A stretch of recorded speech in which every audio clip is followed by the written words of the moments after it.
Mga anak ko, hindi ko po sila may... Dito.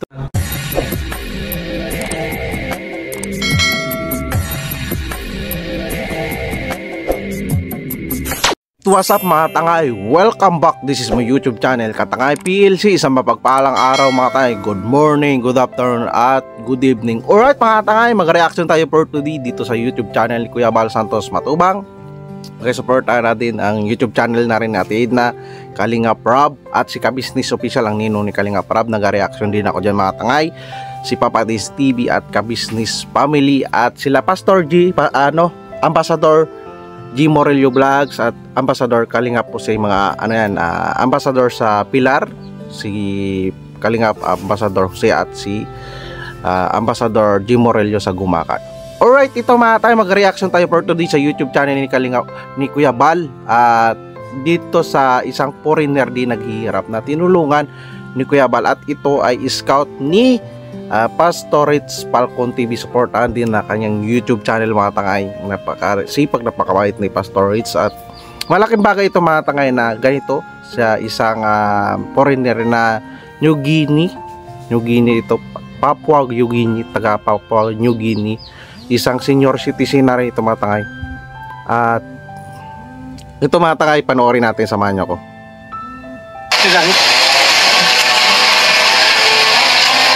Ang papa nagiging para imeting mo, no?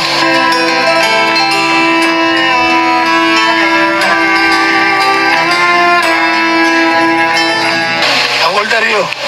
Alright, itong mga tay. So dito isang na rin siya, nagtitiis at talagang malaking bagay itong mga tay na matulungan din ni Kuya Bal, di ba mga tay? Siyempre kapag dito talaga yung mga foreigner na hindi naman natin lahat na nabalag, di ba, yung nakaraan sa dalawang foreigner na si Laritz at si Dan, malaking bagay yun, natulungan nila Kuya Bal. At malaking bagay na rin ito na discover din na malapit kay Kuya Bal, di ba? Tara, in-interview ni Kuya Bal kung ilang taon na. I'm 71. 21? 71. 71? Alright, senior citizen na rin mga tay. Where's your wife? Ate Alma. Ate! Is it that? Yes, coming weeks.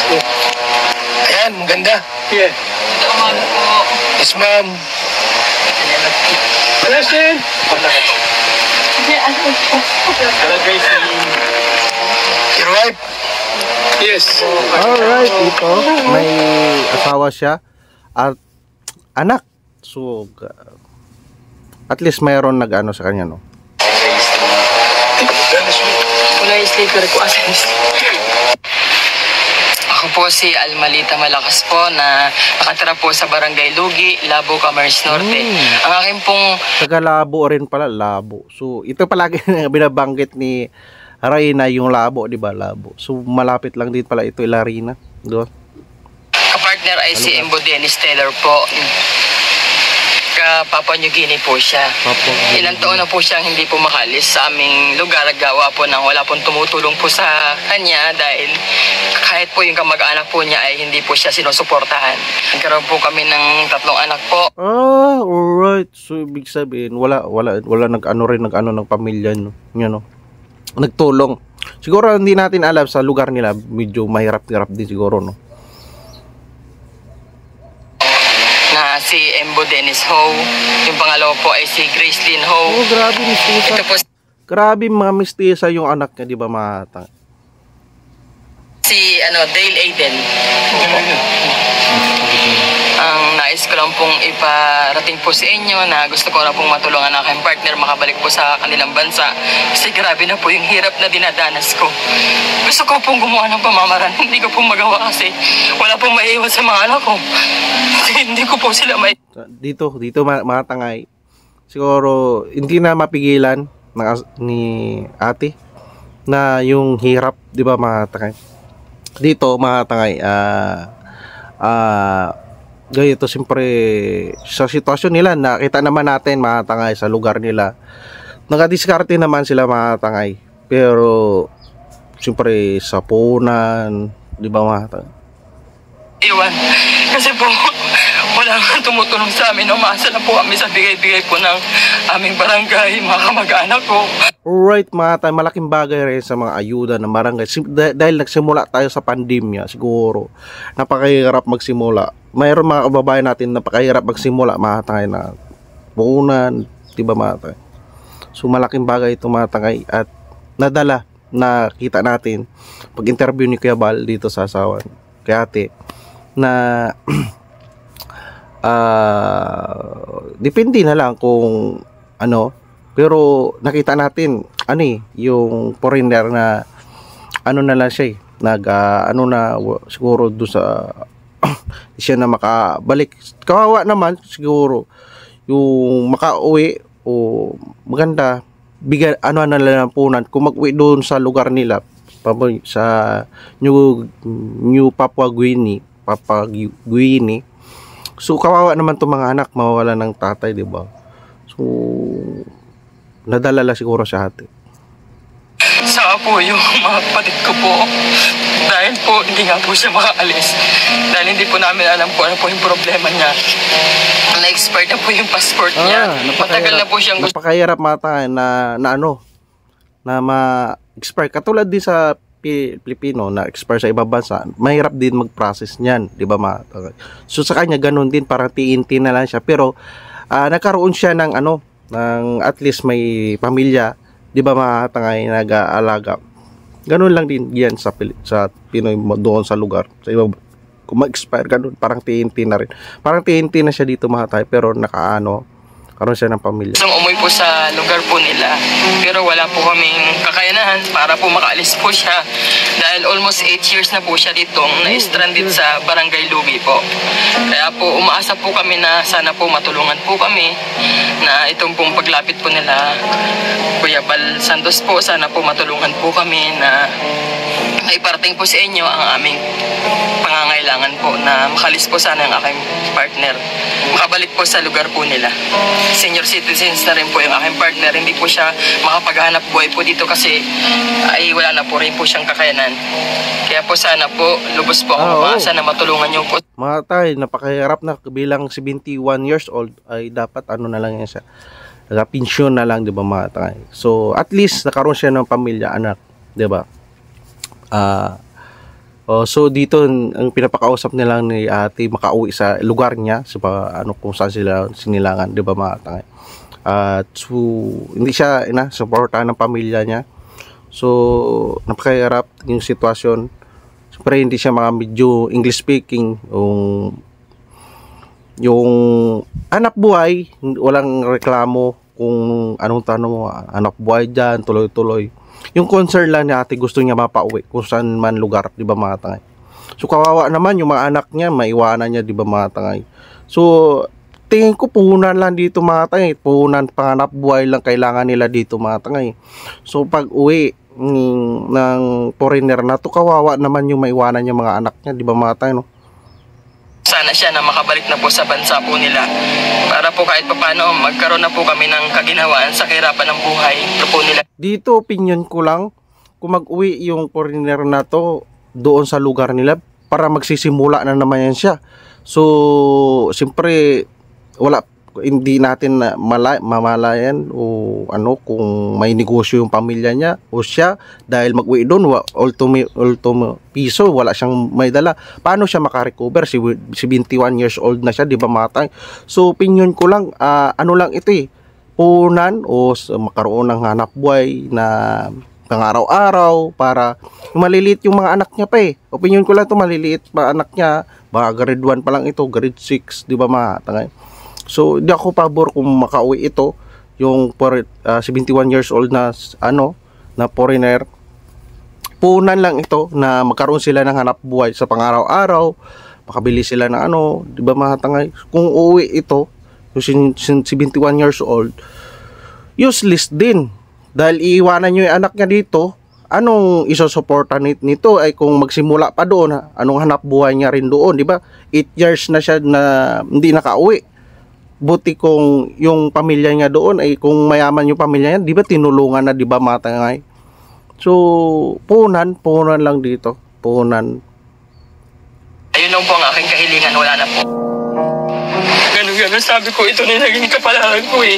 Kailangan ko mag-stay kahit anong mangyari sa buhay ko. Sabi ko, nandito ako. Hindi ako aalis. Hindi ko sila iiwanan. Kung hanggang saan lang po yung pagsasama namin, hanggang doon po ako.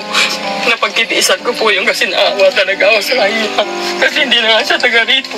Niloko na nga po siya tapos nalukuhin ko pa. Kaya grabe na po talaga yung silap na pinagdadaanan ko sa buhay. Big sabihin, niloko yung una pa. So bago sila nakakilala ng Pinay na niloko yung punan niya. Kaya po talagang inilalabas ko po ngayon yung aking hinay sa damdamin ko po. Kasi hirap na po ako. Halos wala na po kami minsan talagang makakain po talaga. Minsan po yung mga So dito mga tangay, hindi natiis ni at nanay na yung hirap nila, di ba mga tangay. So hindi natin si nanay. So yung hinakit niya, nailabas niya, di ba mga tangay. So dito talagang may malaking bagay dito. lang po na Malaking bagay ito talaga ma-discover ni Kuya Bal. Hindi naman binabas, pagkitaan o nagdrama. Talagang mayroon talaga ganito, totoo talaga yung ni ate. Naramdaman ko dito.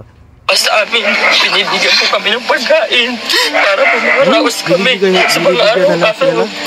Binibigyan na lang sila. Marami rin po mga pangangailangan na hindi namin nakakamit kasi po hindi namin wala po kaming kakayanan na makamit yun. Kaya po lagi na lang ako na nagpe-pray na tulungan po sana kami na maalis po sana yung partner ko kasi kawawa po yung mga anak ko. Nag-aaral po sila. Minsan po. Sa akin di ako pabor kapag magbalik ito sa lugar niya, yung foreigner. Dahil wala nga, magsisimula ulit yun sa number 1 eh. Kung tutulungan siya ng pamilya niya, sana sa simulat sa pool tinulungan na eh, na makaalis dito o bigyan na lang ng punan, di ba mga tangay. Di ako pabor mag-uwi. Pwede mag-uwi, pero dapat may suporta din yung mga anak maiwanan, di ba mga tangay. Siyempre, ano kakainin niya, di ba mga tangay? Pasok sila ng baon. Minsan po wala rin silang almusal. Gusto lang po nila makapasok sa school para po mag-aral po sila. Di ba? Yun lang talaga, puhunan. Magkaroon ng mag-school ng mga bata. Forward na lang natin mga tangay. Opinion ko lang yun, hindi ko binabas ito dito. Napapanood ko lang. Ang kailangan po namin, lalo po pa nagkakasakit po kami. Yung mga anak ko po, lahat naman natin mga babae naghihirap. Ano lang, diskarte, punan lang. Lagnat, sipon. Yan po ang kailangan po na kayo mga minsan po gamot. Kahit po wala po kami, nagtitiis na lang po kami. Kasi po, wala rin po kami kakayahan para po makapaglapit sa ibang tao po. Dahil alam po nila, wala po kami ibabayad sa nila kapag nangutang po kami. Kaya po kahit ano. Forward na lang natin mga tanga. Inano lang ni nanay o ni ate yung kanyang sitwasyon. Siyempre naghihirap talaga. Lahat naman ng mga kababayan may kanya-kanyang kahirapan. So kailangan lang talaga nila punan dito. Aming lugar. I am Amber Dennis Taylor Hoy from Papua New Guinea. I came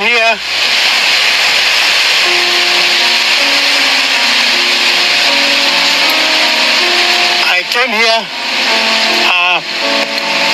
for business, on business, and talaga siya yung foreigner, pero yung niya yung buti to na nakatsaga 71 years old. got married here. That's my wife, Alma Malakas, and I have 3 children now. I have lived here almost 8 years now. 8 years.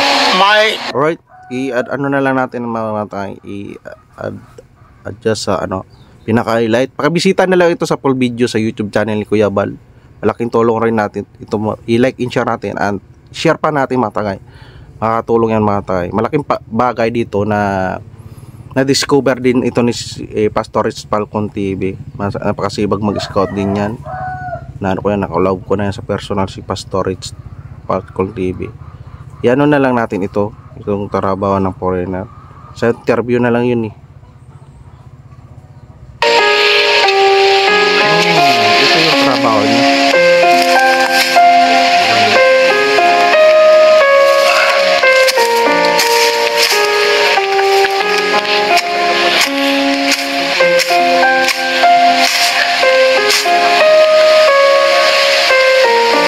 Parang normal lang din, di ba tangay? Parang Pinoy lang din. Pinoy pero foreigner siya na mata, ano. Na hindi rin siya nag-ano ng ganitong trabaho. Kung 71 years old, di ba? Napaka ano na yun, pero ito malakas pa mga ano. Iba talaga sa probinsya yung ano, yung exercise, magtabas, di ba?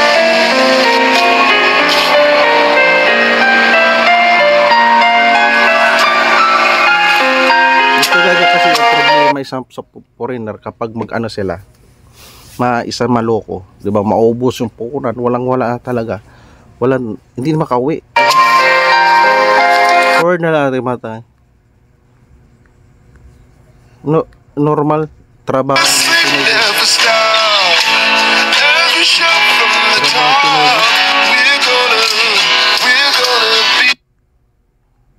Ano na lang natin. Nangawis.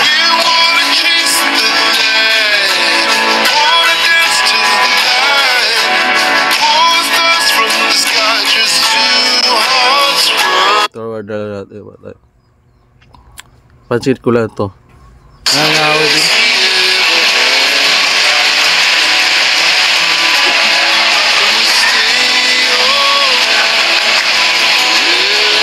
Lakas pa siya. Lakas pa siya.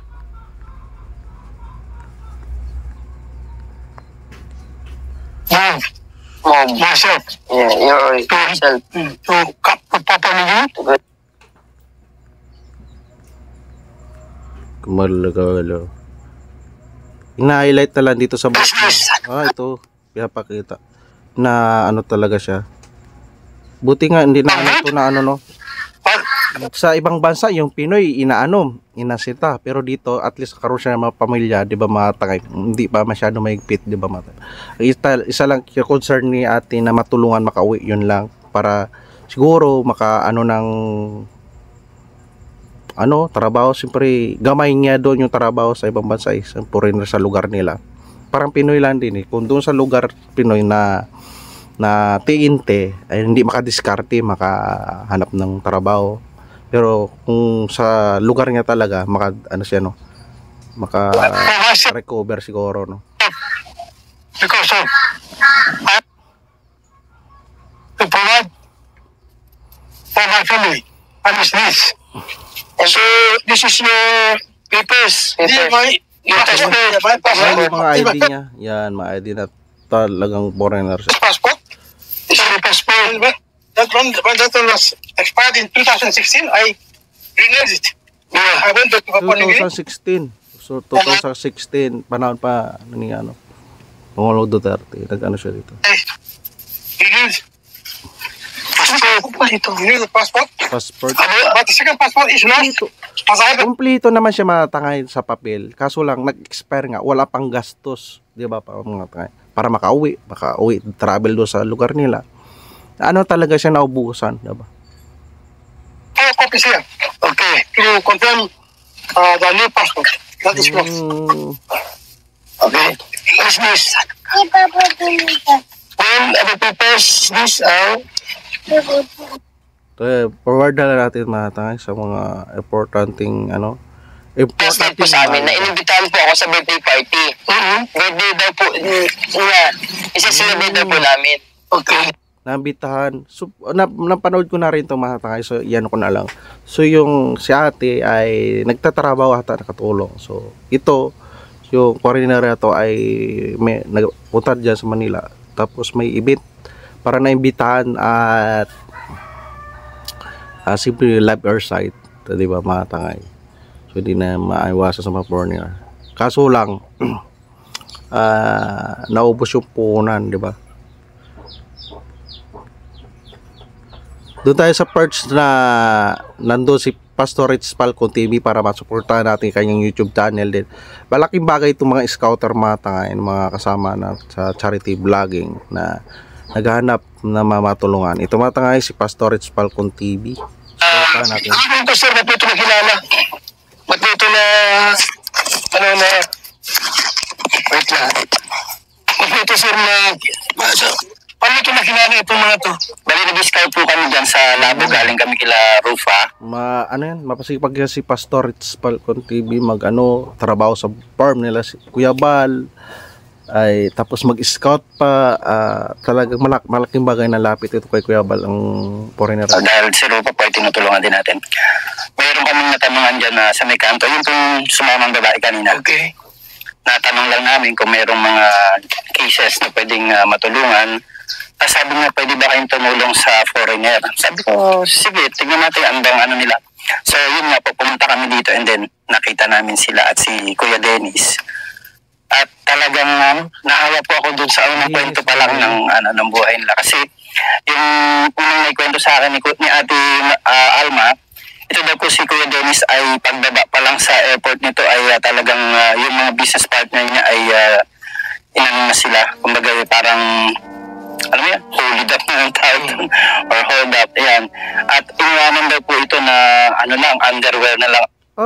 So ibig sabihin may mga kasamaan yung si foreigner na si Kuya Dennis na talaga pinalanuan siya na iiwan dito.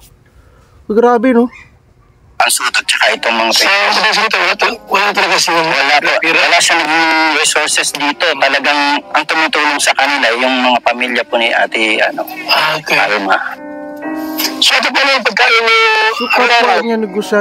kapwa niya negosyante ang sa kanya na iniwan siya dito. Mga kapatid ko po, nag-share po sila, pinapadalan po kami, pambili po ng bigas. Tapos yung barangay chairman po din namin, tumutulong din po sa amin. Mga barangay talent po dito sa lugar namin, tumutulong din po sa amin. Para po magkaroon po kami ng pangangailangan sa araw-araw. So mula noon, pumunta ka na dito. Opo, nagdadala ako ng mga bigas. Ilang buwan na? Nag-meet yata kami nito. July po, July 2023 po. July 4 po ang first po. Matagal na pala. Medyo matagal na. Alright, so matagal na. Tapos kailan lang na-vlog ni si Kuya Bal. So matagal na ito pala ini-scout ni Pastor Rich Falcon TV. Dinadala po niya kami ng groceries, saka po bigas. Rating kabang bigas po, dinadala niya po So sa may panahon na hindi na napunta dito. May panahon din. ito lang po, buwan po ng December kasi po, siguro busy na rin po siya. December, January. So medyo hirap yung talaga. Yung sitwasyon na hirap talaga. Grabe po talaga yung Actually, yung time na graduation yata dito na. Opo, moving up po. Moving up. Yan lang. Marami po siyang award. Kasi matatalino po. Matatalino yung mga bata. Tapos po yung kuya niya. Marami rin pong award. Kaya po naawa po sa kanila. Sinelebrate lang namin. Ano ba yung mga plido? Opo, yung dala po ng kape. Icho, hoy, hoy. H-O-Y. H-O-Y. Hoy. Grabe no. Matalino yung mga bata Grabe si Pastor Rich Falcon TV. So July pa daw na ay tutulungan ito. So tahimik lang si Pastor Rich Falcon TV. Kanyang YouTube channel, paki-supportahan natin mga tangay. Isa rin napakabait yan si Pastor Rich at na collaboration ko sa personal. Ay ganito pa na-scout si Pastor Rich. Alam ba si Kuya Dennis? Ito mag-aaral na rin po, 2 years old, 3 years old. Eagle Aljos TV, yun asawa ni Pastor Rich Falcon TV. Supportahan din natin mga tanga. Meet namin sila dyan sa labo. Hindi mo ni ate yung asawa niya. Opo, yun ang maganda kasi sabi niya, nahihirapan na daw yung asawa niya, bakit lulukuhin niya pa? Hindi ko po inaisip sa sarili ko na. Ito dabis mga tanga, di ba, naghihirap na. Tapos may anak sila, di ba, mga tayo lulukuhin niya pa. Dabis yan. Layuan ko siya para po maghanap ng iba. Ayaw ko po nun. Kasi po may mga anak na po kami. Pero may mga nagsasabi sa'yo, Ate Alma, na ito daw po nakilala ko lang pera. Bakit pinili mo yung foreigner na walang pera? Marami ng mga foreigner na may pera. Sabi ko, alam nga ako, interviewin ko na may pera ka, asawain kita. Ayaw ko po ng ganun. Oo, tawa naman mga tayo. Kasi sabihin doon, nahabol yung pira lang. Pre, nagganon na nga po yung naging Dito natin mga tagay si ate na hindi ihabol yung pira ng foreigner dito mga tagay. Yun niya eh. Lokohin ko pa po. Nag-stay po talaga ako sa kanya. Your wife loves you so much. Yes, I know. Even you broke, no money, Wala siyang pera po. but your wife is in your side. Palaban dito si Kuya Bal English speaking ah. Pero palagi po ako siya kasi bakit ganito po yung naging kapalaran ko. Niya ko po palagi talaga. Sabi ko bakit ganito po yung naging kapalaran ko galing din ako sa hirap. Makabawi-bawi naman yan siya matay ko. Ang mga anak niya makapagtapos makapaghanap ng magandang trabaho. Talaga kailangan lang talaga nila matulungan, magkaroon ng puhunan mga tangay. O ito lang nakita ko dito dahil so ibig sabihin ito negosyante ito si foreigner na si Kuya Danny kaya nga ito nga ipiporsige ng asawa niya kung makabalik do sa lugar niya siguro may mga ari-arian o may mga punan ito siya na iiwan, di ba, o may mga anak na may punan matulungan at pwede niya matulungan yung anak niya dito na mabigyan ng magandang buhay, puhunan yung asawa niya, di ba matangay? Alright, yan ang reaction ko yan at maganda na scout ni Pastor Falcon TV ito matulungan nila Kuya Bal at ito ay hindi naman ibibiguin nila Kuya Bal Santos Matubang mabigyan ng puhunan, di ba matangay? Alright, pakibisita na lang ang full video sa YouTube channel Kuya Bal Santos Matubang, like and share and don't skip ads sa atin ito mga tangay at supportahan natin at si Atina Kalinga Prab yan, supportahan natin mga tangay na charity vlogger at si Ka-Business Official Ninong ni Kalinga Prab, nag-reaction din ako dyan mga tangay, supportahan natin, like and share natin ang mga vlogs si Papa Dis TV, Ka-Business Pamilya sa akin channel nila mga tangay. Alright mga tay, at mega love shoutout sa presidente ng Caripa, si Berador at sa mga officer member, mga co-reactor ko, mega love shoutout, supportan na lang natin mga tay. Alright mga tanga, ito na lang reaction ko dito sa vlogs ni Kuya Bal at sa mga see you sa mga next reaction ko sa YouTube channel ni Kuya Bal, pakisuportahan mga tay. At kung nagustuhan mo itong reaction ko mga tay, mag-like, comment ka na at mag-subscribe para updated ka sa mga upload reaction ko dito kay Kuya Bal at Kalinga Prab kay Business Official Papa Dis TV. Maraming salamat mga tay at lagi tayo mag-ingat. Adios.